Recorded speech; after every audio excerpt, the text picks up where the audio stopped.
Sri Kuberan TV நேயர்களுக்கு அடியேன் உங்கள் சிவயோகி சிவசக்திமான் சுவாமிகள் வணக்கத்தை தெரிவித்துக் கொள்கிறேன். அன்பு நேயர்களுக்கு என் ஆத்ம வணக்கங்கள்.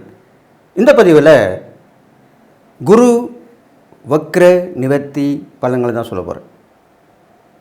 இதனால் வரைக்கும் குரு வக்ரமாக இருந்தார். அந்த வக்ரகதி பலன்கள் சொல்லியிருந்தோம். வருகின்ற 11/2/2025 முதல் 10/5/2025 வரை இந்த நாட்களிலே வக்ர நிவர்த்தியாகி சிறப்பான பலனை தர இருக்கிறார். குருவாகப்பட்டவர் ரிஷபராசியிலே சஞ்சரித்து கொண்டிருக்கிறார். இதனால் வரைக்கும் வக்ரகதியில் இருந்தால் பின்னோக்கி நகர்தல், மேலும் அவருடைய தன்மை மாறி இருக்கும், குணநலன்கள் மாறி இருக்கும். அதுதான் வக்ரமம். சாதாரணமாக ஒருத்தனை இருக்கிறவனுக்கும் ஒரு தூக்க நிலையில் எழுப்பி ஒருத்தனை பார்க்கும் பொழுதும் ஒரு கெட்ட பழக்கங்களான அந்த குடித்து அந்த நிலைமையில் இருக்கும் ஒரு மனிதனுக்கும் வித்தியாசம் இருக்கிறது. அதே போன்று தான் அந்த குணநலங்கள் மாறி இருக்கும். அதுக்குண்டான பலன்களை முன்னமே சொல்லியிருந்தோம். இப்பொழுது அந்த வக்ர கதியில் இருந்த குரு பகவான் வக்ர நிவர்த்தி ஆகிறார். வக்ர நிவர்த்தி என்னன்னா முன்னோக்கி வந்து இது நாள் வரைக்கும் குரு பயிற்சியாக இருந்த அந்த ரிஷபத்திலே நன்றாக அமர்ந்து அருள்பாலிக்கிறார். இந்த விஷயத்தில் பார்க்கும் பொழுது குருவுடைய பார்வை கன்னிராசி, விருச்சிக ராசி, மகர ராசி, இந்த 3 ராசியும் பார்க்குது. ரிஷபத்திலே இருக்கிறார். ரிஷபத்திலே இருக்கும்போது அது சுக்கிரனுடைய வீடு, பகை வீடு என்று சொல்லப்படுகிறது. இருந்தாலும் குரு சுபராகப்பட்டவர், அவரும் ஒரு குரு ஸ்தானத்துக்கு உள்ளவர். அதனால் அவருடைய பலன்கள் கண்டிப்பாக கிடைக்கும். அவருடைய பார்வை பலன்களும் கிடைக்கும், அவர் இருக்கும் இடத்தினுடைய பலனும் கிடைக்கும். அந்த வகையில் இந்த பொது பலன் வைத்து பார்க்கும் பொழுது நன்றாக கேட்டுக்கொள்ளுங்கள். இப்பொழுது சுக்கிரன் குருவோட வீட்டிலே அமர்ந்து உச்சம் பெற்று சஞ்சரித்து வருகிறார். அதே போன்று குரு சுக்கிரனுடைய வீட்டிலே இருக்கிறார். இதற்கு ஜோதிடத்திலே பரிவர்த்தனை யோகம் என்று சொல்லப்படுகிறது. அப்போது ஒரு கிரகம் மற்றொரு வீட்டிலும் மற்றொரு கிரகம் ஒவ்வொரு வீட்டிலும் இருப்பது, இது யோகம், அருமையான யோகம் இது. அப்போது என்ன பண்ணுவாங்கன்னா, இந்த 2 பேருமே ஒன்றுக்கொன்று போட்டி போட்டுக்கொண்டு மக்களுக்கு வாரி வழங்குவார்கள், நன்மை மட்டும்தான் செய்வார்கள். இந்த பரிவர்த்தனை யோகம் அதைத்தான் செய்யும், தீய பலன்களை கொடுக்க மாட்டார்கள். அப்போ எவ்வளோ பெரிய விஷயம், நல்லா கேட்டுங்க. அப்போது இந்த பொதுவான பலன்கள் சொல்லும்போது குருவுடைய வீடை கொடுத்தவர் சுக்கிரன் குருவோட வீட்டில் அமர்ந்திருக்கிறார். அப்போ ஒவ்வொருத்தருங்க அவங்க வீட்டில் இருக்காங்க. அவங்க வீட்டில்னா அவங்க வீட்டுக்கு மாறி, இப்போது அப்படி மாறி இருக்கும் பொழுது அந்த குருவோட வீட்டில் இருக்கக்கூடிய சுக்கிரன் குருவுக்கு உண்டான பலனும் சேர்த்து வழங்குவார். அதே போன்று சுக்கிரனுடைய வீட்டில் இருக்கும் குரு சுக்கிரனுடைய பலனும் சேர்த்து வழங்குவார். இதுதான், அதுக்காக தான் அப்படி சொல்லியிருக்கேன். அந்த வகையில் பார்க்கும் பொழுது ஆன்மீகம் தழைத்து வாங்க போகிறது. அதிலே ஒற்றுமை ஏற்பட்டு பலவிதமான ஆன்மீக புரட்சிகள் ஏற்படும், அரசியலிலுமே புரட்சி ஏற்படும், மக்களிடையே விழிப்புணர்வு ஏற்படும். குரு குழந்தைகளுக்குரியவர், சுக்கிரன் பெண்களுக்குரியவர். நல்லா கேட்டுங்க. அப்போ நான் இந்த ஆண்டு பலன் சொல்லும்பொழுதே இந்த 2025ஆம் ஆண்டு பெண்களுக்கும் குழந்தைகளுக்குமான ஆண்டாக இருக்க போகிறேன்னு சொல்லியிருந்தேன். அதனுடைய பலன் இப்போது தான் நடக்கப் போகிறது. அப்போது குரு குழந்தைகளுக்கு உரிய பலனை தரப்போகிறார். சுக்கிரன் பெண்களுக்கான பலனை வாரி வழங்கப் போகிறார். அப்போது பெண்களின் கை ஓங்கியிருக்கும், பெண்களுடைய முன்னேற்றம் இருக்கும், பெண்களின் உரிமைகள் நிலைநாட்டப்படும், குழந்தைகளுடைய கல்வி வளர்ச்சி, குழந்தைகளுடைய திறமை, இதெல்லாமே வெளிக்கொண்டு வரப்படும். குழந்தைகளுக்கும் பெண்களுக்கும் பாதுகாப்பு கண்டிப்பாக கொடுக்கப்படும்.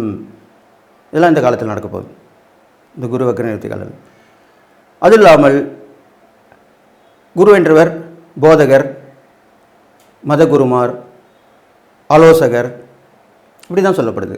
அப்போது சமூக சேவையில் இருப்பவர்கள் ஆலோசனை வழங்குவார்கள். அரசாங்கத்திற்கும் ஆட்சியாளர்களும் அந்த குழந்தைகளுக்கும் பெண்களுக்கும் என்ன மாதிரியான சட்டம் கொண்டு வர வேண்டும், அதை நிறைவேற்ற பாடுபடுவார்கள்.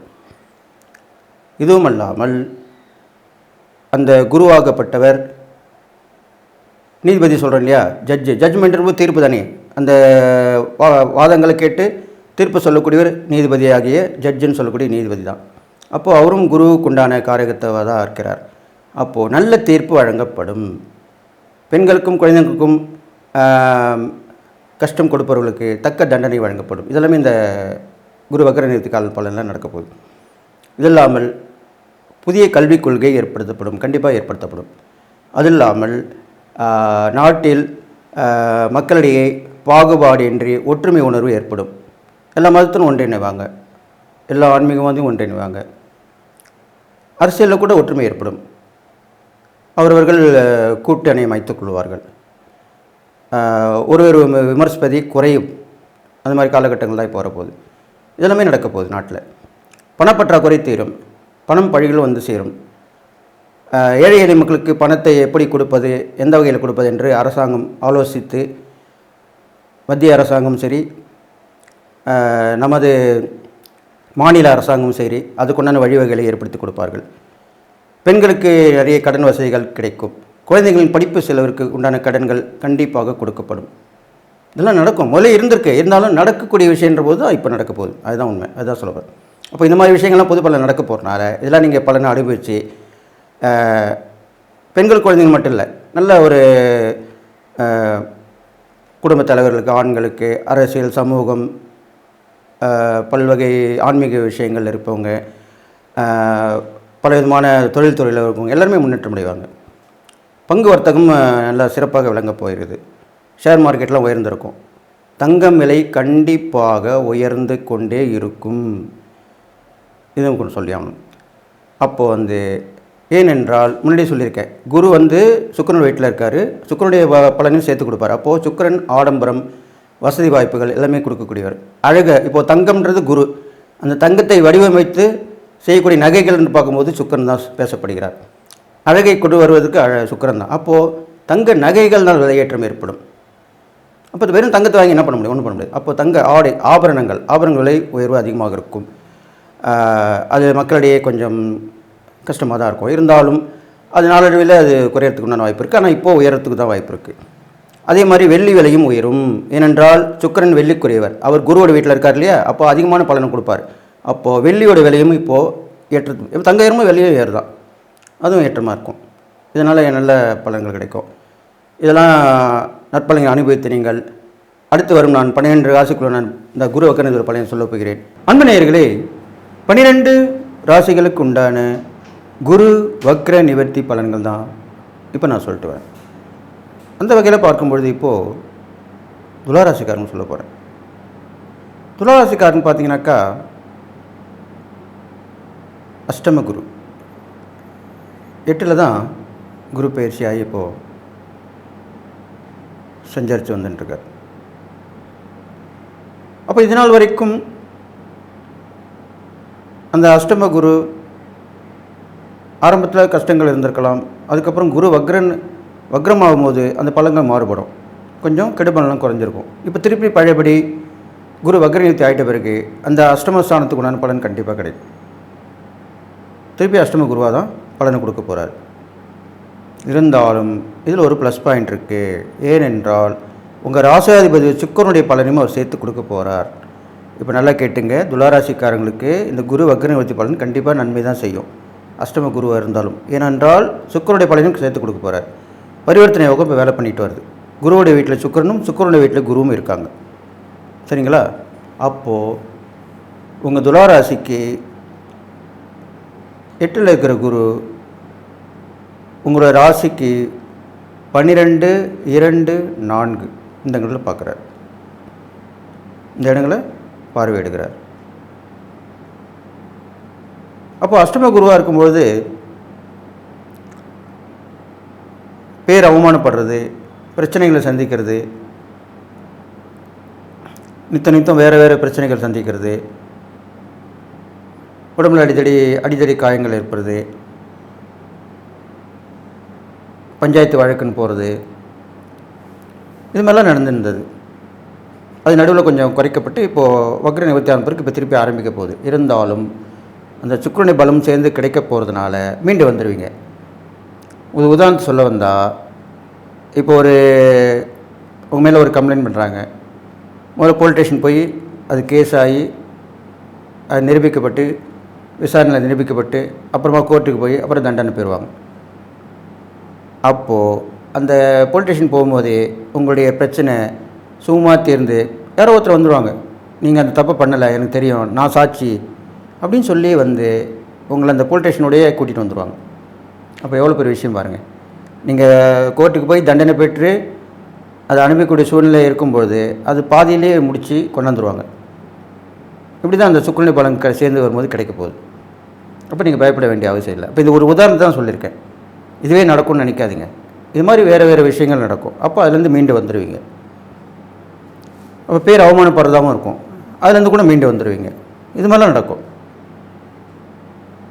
அடுத்ததாக எதிர்பாராதவங்களை சந்திப்பீங்க. அவங்களால கூட நல்ல பலன் கிடைக்கும். உங்களை பற்றி நல்லா தெரிஞ்சவங்க, புரிஞ்சவங்க, அவங்க வேலைக்கு போயிருப்பாங்க, ஏதோ ஒரு காரணத்தினால பிரிஞ்சிருப்பாங்க, அவங்க இப்போ வந்து சேர்ந்துருவாங்க. அவங்க மூலிமா நல்ல பலன் கிடைக்கும். இது மாதிரி தான் நடக்க போகுது. அதுக்கப்புறம் வெளிநாட்டு பயணம் உள்ளவங்களெல்லாம் கண்டிப்பாக விசா கிடச்சி அங்கே கிளம்பிடுவீங்க.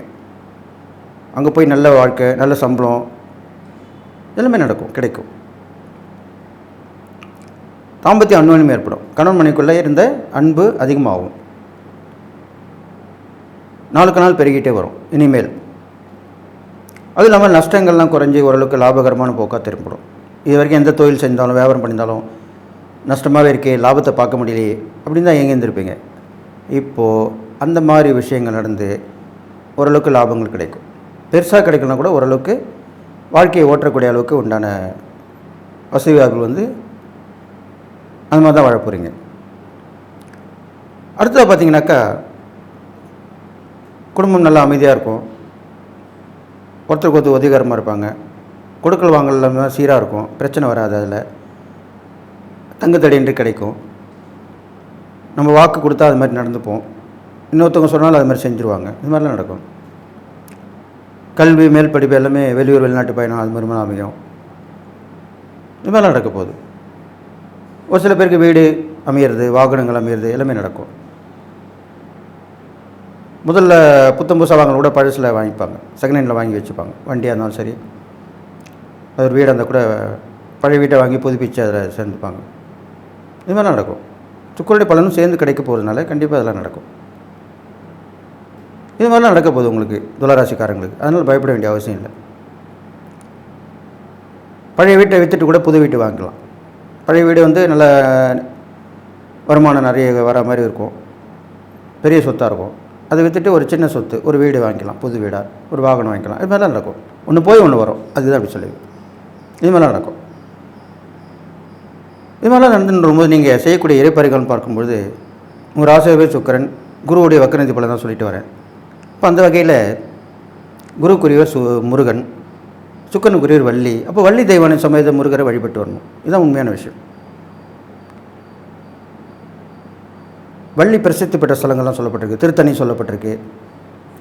திருச்செந்தூரில் வள்ளியில் வள்ளி குகைன்னு இருக்குது, அங்கே போய் வணங்கிட்டு வரலாம். பெரும்பாலும் திருத்தணி போயிட்டு வந்தால் ரொம்ப விசேஷம். வள்ளிக்கு சிறப்பான ஒரு ஸ்தலமாக சொல்லப்படுது. அங்கெல்லாம் போயிட்டு வந்தீங்கனாலே உங்களுக்கு பிரச்சனைகள் தீரும். உங்கள் ராசிக்கு உண்டான அதிதேவதைக்கு உண்டான கிரகமாக சொல்லப்பட்டிருக்கு.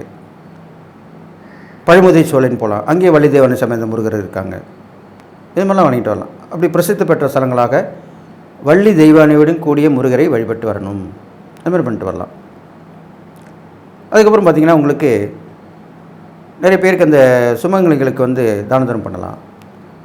அதில் வயதானவங்க அந்த சுமங்கலியாக இருப்பாங்க, வயதானவங்க இருப்பாங்க, எந்த வித பராமரிப்பும் இல்லாமல் இருப்பாங்க. அவங்களுக்கு உதவி பண்ணலாம், அவங்கள பராமரிக்கலாம், அவங்களுக்கு தொடர்ந்து ஏதாவது செய்யலாம், இல்லைன்னா அவங்களால் செய்ய முடிஞ்ச உதவி செய்யலாம். இது மாதிரிலாம் பண்ணிட்டு வரலாம். அதுவும் இல்லாமல் இந்த ஏழை எளிமை உள்ளவங்களுக்கெல்லாம் நான் சொன்னேன் இல்லையா, அந்த கேஸு வழக்கு மாதிரிலாம் இருக்கும். உங்கள் ராசிலே கூட பிறந்திருப்பாங்க. அவங்க துளாராசியில் பிறந்தவங்களாம் இப்போ இந்த வழக்குகள் பிரச்சனைகள் வந்து போயின்னு தான் இருக்கும். அப்போ அதில் மாட்டின்னு அவசரப்படுவாங்க. அவங்களுக்குலாம் உங்களால் முடிஞ்ச உதவி பண்ணலாம். இலவச சட்ட உதவிலாம் இருக்குது. இதெல்லாம் நிறைய இருக்குது, யாரும் யூஸ் பண்ணிக்கிறதில்ல. நிறைய மத்திய அரசாங்கமுடைய பெனிஃபிட்ஸ் சொல்லுவாங்க, பலாபலன்கள், அவங்கள கொடுத்த திட்டங்கள் எல்லாமே யாரும் மக்களிடையே போய் சரியாகவே சேரலை. மாநில அரசுடைய திட்டம் கூட சரியாக சேரலை, மக்களும் சரியாக பயன்படுத்திக்கல. இதுதான் உண்மை. அப்போ அப்படிலாம் அதெல்லாம் தேடி கண்டுபிடிச்சி அவங்களுக்கு உதவி பண்ணலாம். நீங்களும் துளாராசியில் பிறந்தவங்களா இருந்தால், அவங்களும் துளாராசியில் பிறந்து அவங்க பிரச்சனையில் சந்திச்சுக்கிறா இருந்தால் அவங்களுக்கு உதவி பண்ணலாம். இலவச சட்ட ஆலோசனை உதவி கொடுக்கலாம். வழக்குகள் இருந்தால் அதில் அது முடிவுக்கு வர மாதிரி ஏதாவது செஞ்சு கொடுக்கலாம், இல்லை அதுக்குண்டான செலவுகளுக்கு ஏற்பாடு பண்ணி கொடுக்கலாம். இது மாதிரிலாம் பண்ணலாம். அதெல்லாம் பெரிய விஷயம். ஒரு சாப்பாடு தான் வாங்கி கொடுக்கணும், தண்ணி தான் வாங்கி கொடுக்கணும், துணி இல்லைனா இருக்கு வாங்கி கொடுக்கணும், இருக்க இடம்லாம் எங்கேயாவது பாதி ஏற்படும், அப்படி மட்டும் இல்லை. இதெல்லாமே கூட முக்கியமான விஷயங்கள் தான். அவங்க ரொம்ப ஏழ்மையில் தான் இருப்பாங்க, அவங்க பிச்சைக்காரலாம் இருக்க மாட்டாங்க, அதனால ஏழ்மையில் இருப்பாங்க. அப்போ அவங்களுக்கெல்லாம் அந்த வழக்கு நடத்தலாம் ரொம்ப சாதாரண கஷ்டமாக இருக்கும். ஆனால் வழக்கு முடிஞ்சிச்சுன்னா அவங்களுக்கு நல்ல நிலைமைக்கு வந்துடுவாங்க. அப்படிப்பட்டவங்களும் இருக்காங்க. அப்போது அந்த மாதிரி உள்ளவங்களுக்கு நீ உதவி பண்ணிட்டு வரணும். அதுதான் சொல்லியிருக்கேன். இலவச சட்ட உதவி பண்ணலாம், உங்களுக்கு வழக்கறிஞர் தெரிஞ்சால் அவர் மூலிமா பண்ணலாம், கொஞ்சம் ஃபீஸு குறைச்சி பேசி பண்ணி கொடுக்கலாம், இது மாதிரிலாம் பண்ணிட்டு வரலாம். எல்லாமே ஒரு தான தர்ம வகையில் தான் என்ன சேரும். எந்த வகையான உதவியாக இருந்தாலும் ஏற்றுக்கொள்ளப்படக்கூடியது தான். அது மூலிமா அவங்க நன்மை அடைவாங்க, அதனுடைய புண்ணியம் உங்களுக்கு வந்து கண்டிப்பாக சேரும். இதுதான் உண்மையான விஷயம். அது இல்லாமல் நிறைய அம்மன் கோயிலெலாம் போயிட்டு வரலாம், நீங்கள் விரதம் இருக்கலாம், இது மாதிரிலாம் பண்ணிட்டு வாங்க, பெரும்பாலும் நன்மை நடக்கும். ஏன்னா இப்போ இந்த அஷ்டம குருவுடைய பலன் வந்து கெடுபலன் வந்தாலுமே அதை நீங்கள் நிறைவேற்றிக்கணும், நீர்த்துக்கணும். அப்போ அம்மனுக்கு வந்து உண்டான ரொம்ப விரதமாக இருக்கிறது ரொம்ப நல்லது. கஷ்டமான, ஏன்னா அந்த காலம்லாம் கஷ்டமான விரதம் தாங்க. இப்போலாம் யாரும் இப்போலாம் அது மாதிரி இருக்கிறதில்ல. ஆனால் திருப்பி அதை கொண்டு வரணும். அங்க பிரதட்சணம் செய்யலாம், கோயிலை சுற்றி படுத்துக்கிட்டே வரணும், முட்டி போட்டுன்னு நடக்கணும், ஒரு அடி வச்சு கால் வச்சு நடக்கணும். இதெல்லாம் வந்து சும்மாலாம் சொல்லிட்டு போல முன்னோர்கள், அதெல்லாமே ஒவ்வொன்றும் அர்த்தம் இருக்குது. இது மாதிரி பண்ணிட்டு வரணும். அப்புறம் உடலை வருத்திக்கிறது, அதுதான் அந்த பட்டினி இருக்கிறதுன்னு சொல்லுது. உண்ணா நோன்பு, காலைல 6 மணி சாயந்தரம் 6 மணிக்கு சாப்பிட மாட்டாங்க, வெறும் பால் பழம் சாப்பிட்டு வருவாங்க. அது மாதிரி பண்ணலாம். இல்லைன்னா அந்த ஒரு அக்னி சட்டி எடுத்து நிவர்த்தி வேண்டுதல் பண்ணிக்கலாம். இது மாதிரி வேண்டுதல்கள் நிறைய இருக்குது. வேண்டுதல் பிரார்த்தனைகள்லாம் கஷ்டமான வேண்டுதல் பிரார்த்தனை தான் செய்யணும். ஏன்னா நீங்கள் ரொம்ப கஷ்டப்படக்கூடிய காலங்களாக இருக்கும் பொழுது அப்போ கண்டிப்பாக அது நிறைவேற்றப்படும். நீங்கள் அதை வேண்டிக்கிட்டாலே போதும், உடனே அந்த பலன் குறைய ஆரம்பிச்சிடும். நீங்கள் அந்த பலன் குறைச்சி நல்லபடியாக ஆனவுடனே அந்த வேண்டுதலை நிறைவேற்றிடலாம். இதுதான் உண்மையான விஷயம். அப்போ துளாராசிக்காரங்களுக்கு ரொம்ப கஷ்டப்பட்டு வேண்டுதல் பிரார்த்தனை நிறைவேற்றினீங்கன்னா கண்டிப்பாக இந்த குரு வக்ர பலன், குரு அஷ்டம குருவாக இருந்தாலும் நற்பலன் தான் கிடைக்கும், நல்ல விஷயம் தான் நடக்க போகுது. சுக்கிரனுடைய பலன் சேர்த்து கொடுக்க போகிறார். அப்போ கண்டிப்பாக நல்லது நடக்கும். ஏன்னா உங்கள் ராசியாகவே சுக்கிரன், அது ஒரு ப்ளஸ் பாயிண்ட். அதனால தான் இப்போ சொல்லியிருக்கேன். இது மாதிரி நீங்கள் அனுபவித்து நல்லா பார்த்துங்க. பெரும்பாலும் பெண்களுக்கு உதவி பண்ணுங்கள், அவங்களுடைய வாழ்க்கை வசதிக்கு உதவி பண்ணுங்கள், இது மாதிரிலாம் பண்ணிட்டு வாங்க. இந்த துளாராசியில் பிறந்த பெண்களும் நல்ல நிலைமைக்கு வந்துடுவாங்க. அவங்களுக்கு அந்த ராசியுடைய சுக்கிரன் வந்து நல்லா உதவி பண்ணுவார் கண்டிப்பாக. பெரும்பாலும் துளாராசியில் பிறந்த ஆண்கள் தான் எப்பவுமே கொஞ்சம் கஷ்டப்படுவாங்க, வழி தெரியாமல் திகைப்பாங்க. அவங்களுக்கு உங்களால் முடிஞ்ச உதவி பண்ணுங்கள். பெண்களாக இருந்தால் நீங்கள் ஆண்களுக்கும், ஆண்கள் இருந்தால் பெண்கள் ஒருத்தருக்கு உதவி விட்டு கொடுத்து போகலாம், உதவிகள் புரியலாம். இது கண்டிப்பாக நல்லது நடக்கும் அப்படின்னு சொல்லி இந்த காலகட்டங்களில் இது மாதிரி பலன்கள்லாம் நடக்க போகுது. நான் சொன்ன இந்த இறை பரிகாரங்கள், தான தர்மங்கள் இது தொடர்ந்து செஞ்சுட்டு வாங்க. பிரசித்தி பெற்ற குரு ஸ்தலங்களுக்கு போயிட்டு வாங்க, சுக்கிர ஸ்தலங்களும் போயிட்டு வாங்க. ஏன்னா நீங்கள் சுக்கிரன் தான் உங்கள் ராசியாதிபதி. அப்போ சுக்கிரனும் குருவுமே இப்போ பரிவர்த்தனை பெற்று அவங்க 2 பேருமே அவங்களுடைய அருளை வாரி வழங்கிட்டு இருக்காங்க. அப்போது குருவுடைய ஸ்தலம் போயிட்டு வரலாம், சுக்கிரனுடைய ஸ்தலம் போயிட்டு வரலாம். அப்போ கண்டிப்பாக நல்லது நடக்கும். அப்போது அங்கே போயிட்டு அங்கே செய்யக்கூடிய பரிகாரங்கள் எல்லாம் பண்ணிட்டு வந்தீங்கன்னா அதனுடைய பலன் கண்டிப்பாக உண்டு. ரொம்ப பேருக்கு தெரிய மாட்டுது, பரிகாரம் பண்ணால் உடனே பலன் கிடைச்சிடணும்னு நினைக்கிறாங்க. அப்படிலாம் கிடையாது. ஒரு சிலருக்கு அது நடக்கலாம், ஒரு சிலருக்கு நல்ல நேரம் இருந்து அவங்களுக்கு எந்த கர்மாவும் இல்லாமல், கர்மா கரைஞ்சிருந்தாலோ எந்த விதமான சாபங்கள் இல்லாமல் இருந்தாலோ, இது மாதிரிலாம் இல்லாமல் இருந்து கிரகங்கள் மட்டும்தான் கொஞ்சம் பிரச்சனையாக இருந்ததுன்னா அப்போ நீங்கள் பரிகாரம் பண்ணால் கண்டிப்பாக நடந்துடும். சில பேருக்கு தள்ளி போகும். அப்போ என்ன காரணம்னா, பரிகாரம் பண்ணி நடக்கலைன்னா அவங்களுக்கு கர்மா இருக்குதுன்னு அர்த்தம். முன்ஜென்ம கர்மா, கர்மானா முன்ஜென்மம் தான். முன்ஜென்மம், இப்போது இந்த ஜென்மத்தில் வர கர்மா, அடுத்து வர கர்மா, 3 கர்மா இருக்குது. அப்போது அந்த முன்ஜென்ம கர்மா தான் இப்போ அதை பலனை அனுபவிச்சுட்டு வரும். இந்த ஜென்மத்தில் நல்லது பண்ணோம்னா அடுத்த ஜென்மத்தில் கண்டிப்பாக நல்லது நடக்கும். அப்போது கர்மா இருந்தாக்கா கொஞ்சம் தடைகள் தாமதங்கள் ஏற்படும். அதனால் அதுக்கு பொறுமையாக இருக்கணும். அப்போ ஆன்மீகத்தில் என்ன, நம்பிக்கை பொறுமை, 2 தான் வேணும். அதே மாதிரி விஷயங்கள் நடந்து வரனால பொறுமையாக இருந்து நீங்கள் அதை பயன்படுத்திக்கிட்டு கேட்டுட்டு இந்த பரிகாரங்கள் பண்ணினா கண்டிப்பாக அவங்க வாழ்க்கை நல்லா பலம் பெறும் சொல்லி எல்லா நலமும் பெற்று வாழ்வின்னு சொல்லி வாழ்த்தி விடைபெறுகிறேன். நன்றி, வணக்கம். ஸ்ரீ குபேரன் டிவியை பார்த்தமைக்கு நன்றிகள். மேலும் இது போன்ற தகவல்களை தெரிந்து கொள்ள ஸ்ரீ குபேரன் டிவியை சப்ஸ்கிரைப் செய்யுங்கள். மறக்காமல் பெல் ஐக்கானை கிளிக் செய்யுங்கள்.